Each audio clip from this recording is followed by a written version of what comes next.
मऊ उत्तर प्रदेश का एक ऐतिहासिक शहर है। यह तमसा नदी के तट पर स्थित है। मऊ का इतिहास बहुत प्राचीन है। यह रामायण और महाभारत काल से जुड़ा हुआ है। यहाँ पुरातात्विक अवशेष ये बताते हैं कि यह क्षेत्र प्राचीन काल में भी समृद्ध था। मऊ का नाम संस्कृत शब्द महुआ से पड़ा है। यह क्षेत्र महुआ के पेड़ों के लिए प्रसिद्ध था। महुआ के फूलों से शराब बनाई जाती है। यह पेड़ आज भी मऊ और आसपास के क्षेत्रों में पाए जाते हैं। मऊ की संस्कृति भी बहुत समृद्ध है। यहाँ विभिन्न धर्मों और जातियों के लोग सदियों से एक साथ रहते आए हैं। यह मिश्रण मऊ की संस्कृति में दिखाई देता है। मऊ शहर अपने अतीत के गौरव को संजोए हुए है। आज भी यह शहर विकास की ओर अग्रसर है। आने वाले समय में मऊ अपनी समृद्ध विरासत के साथ एक आधुनिक शहर के रूप में उभरेगा। मऊ का इतिहास राजाओं और संतों से भरा हुआ है। ऐसा माना जाता है कि महाराज दशरथ, जो भगवान राम के पिता थे, का आगमन मऊ में हुआ था। कहते हैं कि उन्होंने यहीं पर यज्ञ किया था, जिससे उन्हें पुत्र रत्न की प्राप्ति हुई। मऊ सूफी संत हजरत मलिक ताहिर की कर्मभूमि भी रहा है। वे 12वीं शताब्दी में यहां आए थे। उन्होंने इस्लाम धर्म का प्रचार किया और लोगों को प्रेम और भाईचारे का संदेश दिया। मलिक ताहिर की दरगाह आज भी मऊ में स्थित है, जहां हर धर्म के लोग ज़ियारत के लिए आते हैं। उनका जीवन सांप्रदायिक सौहार्द का प्रतीक है। मऊ में नट समुदाय का भी विशेष योगदान रहा है।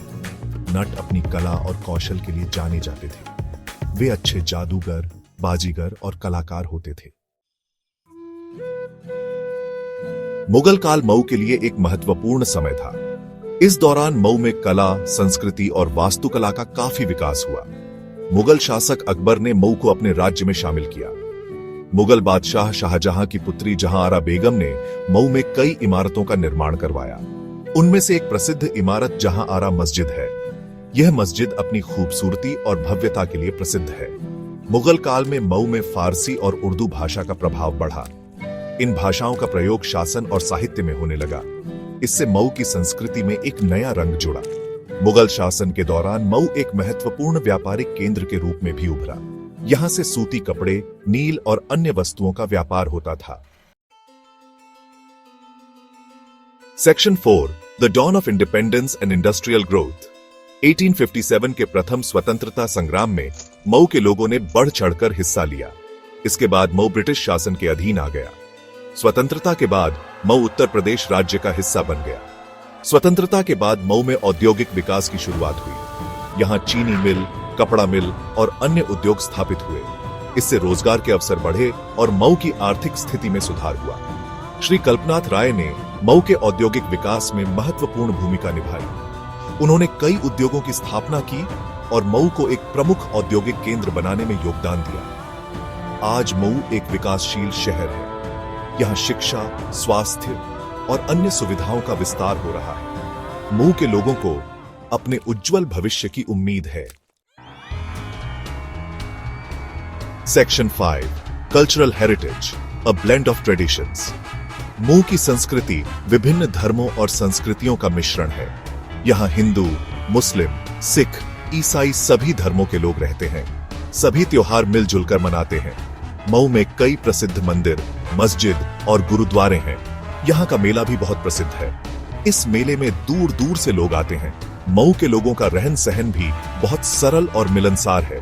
यहाँ की भाषा भोजपुरी है। भोजपुरी एक मीठी और मधुर भाषा है। यहाँ लोकगीत और लोक नृत्य भी बहुत प्रसिद्ध है। मऊ अपनी समृद्ध संस्कृति और परंपराओं के लिए जाना जाता है। यहाँ की संस्कृति में अतीत की झलक और भविष्य की उम्मीद दोनों दिखाई देते हैं। Section 6, conclusion, more towards a bright future. Mau एक प्राचीन एवं ऐतिहासिक नगर है।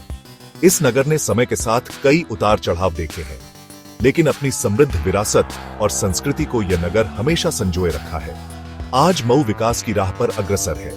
यहाँ शिक्षा, स्वास्थ्य और रोजगार के क्षेत्र में काफी तरक्की हुई है, लेकिन अभी भी बहुत कुछ करने की जरूरत है। हमें मऊ के विकास के लिए मिलकर काम करना होगा। हमें इस नगर की समृद्ध विरासत को संजोते हुए इसे एक आधुनिक नगर बनाना होगा। हमें विश्वास है कि आने वाले समय में मऊ एक उन्नत और समृद्ध नगर बनेगा।